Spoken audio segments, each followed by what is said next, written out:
这只牛背鹿实在是太坏了，它竟然趁着邻居家里没大人，偷袭他们的孩子，对3只幼鸟下嘴非常狠毒。它到底有什么目的？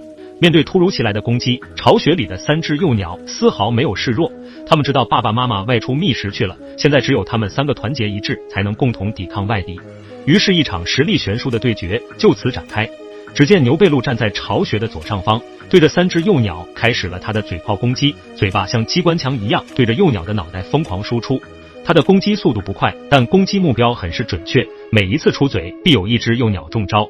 你们怎么看这只牛背鹿？请在公屏上留下你的看法吧。3只幼鸟也在反抗，处在防御位置的他们只能拼尽全力的抵抗，他们的攻击频率比牛背鹿要快很多，让牛背鹿防不胜防，还差点没站稳树枝。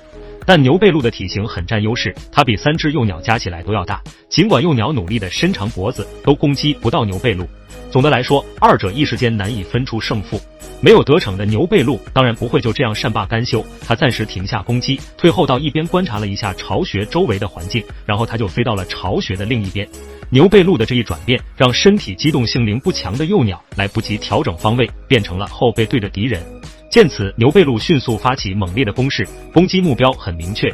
距离牛背鹿最近的那只幼鸟承受了最强大的火力，幼鸟毫无招架之力，挤到了巢穴的中央，试图躲避来自牛背鹿的伤害。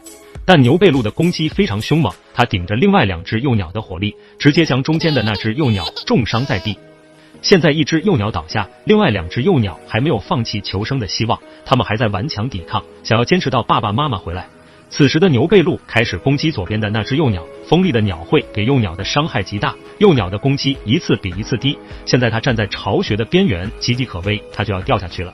幼鸟默默俯下身体，挣扎着回到巢穴里面。在这期间，它的另外一位兄弟也倒下了。幼鸟重新站起来，试图保护自己的兄弟，但奈何双方实力过于悬殊，幼鸟也坚持不下去了。3只幼鸟全部倒下，但牛背鹿没有就此收手，它仍旧不依不饶地攻击巢穴里苟延残喘的幼鸟。这种痛苦的折磨将幼鸟痛醒，它们实在无法忍受痛疼，不得不朝巢穴外面爬去，以此来躲避凶残牛背鹿的攻击。小家伙还不会飞，在逃亡的途中差点摔落下去，但好在他逃过了一劫。但巢穴里他的兄弟仍然被牛背鹿疯狂的攻击。很快第2只幼鸟也忍着痛苦跑出了巢穴，跑到了兄弟身边。只有最后1只在经过数次袭击之后已经奄奄一息，无法动弹。此时牛背鹿的目的终于暴露，他叼走了巢穴里的树枝，飞到了下面一层，将树枝交给了自己的老婆用来筑巢。实在是太凶残了，仅仅是为了几根树枝就将邻居家的孩子重伤，甚至是死亡。对此你有什么看法？欢迎留言讨论。